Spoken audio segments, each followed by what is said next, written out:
Hi everyone, my name is Tess McCrum and today I'll be talking to you about the policy I chose to analyze, which is the Comprehensive Addiction and Recovery Act, also known as CARA of 2016. Policy Overview. It is the Comprehensive Addiction and Recovery Act of 2016. The general area it covers is addiction and recovery support. The purpose of CARA is to address the national opioid epidemic through prevention, treatment, and recovery. The target population is individuals affected by substance use disorders, specifically those affected with opioid addiction.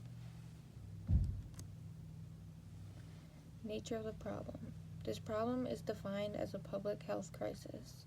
It affects individuals with addiction, families and communities, the healthcare system, as well as law enforcement. Scope of the problem. According to the U.S. Department of Health and Human Services, more than 760,000 people have died since 1999 from a drug overdose. Nearly 75% of drug overdose deaths in 2020 involved an opioid. Social allocation and provisions. Social allocation. CARA targets at-risk populations like veterans, young adults, and communities with high overdose rates. Types of provisions. Those include prevention programs like public education and outreach programs, as well as treatment and recovery support services and the distribution of naloxone. Delivery strategies and financing. Strategies for delivery are implemented through grant programs, criminal justice reforms, and collaborating efforts with healthcare providers. Some of the financing methods.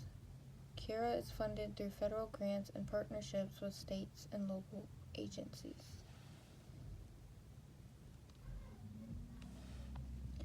Historical analysis. So some policies that were previously developed to help deal with the opioid crisis and addiction is the Anti-Drug Abuse Act of 1986, which focused on drug enforcement and criminalization. Another policy is the Drug Addiction Treatment Act of 2000, which expanded access to addiction treatment.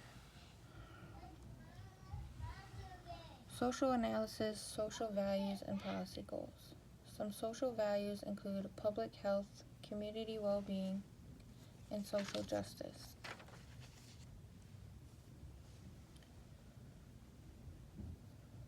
Some policy goals. Some manifest goals is to reduce addiction and overdose rates, increase access to addiction treatment services, and enhance law enforcement response to the opioid crisis. Some Latin goals reduce the stigma associated with addiction and recognize addiction as a disease, not a choice.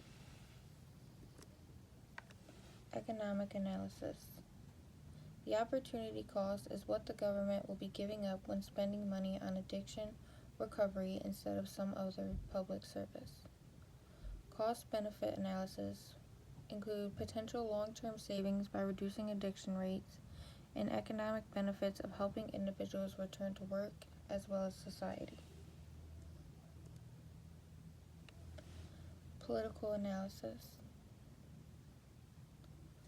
of CARA, collaborating with federal, state, and local governments to address opioid crisis and securing funding.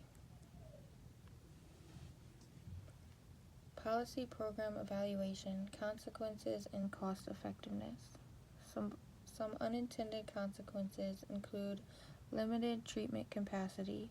CARA reveals gaps in treatment availability, increased emergency service burden. Higher naloxone use means more emergency room visits, which can create a burden, and overlooked root causes. CARA focuses heavily on treatment and prevention, but doesn't really address underlying social issues that can lead to addiction. So is it cost effective? CARA is cost effective because of how it improves public health outcomes. Current proposals for policy reform. Some of the current proposed reforms are increase federal funding to expand treatment and recovery options, and emphasize more preventative programs to reduce initial addiction rates. Here are my references, and that's it. I hope you guys have enjoyed listening to my presentation. Thank you.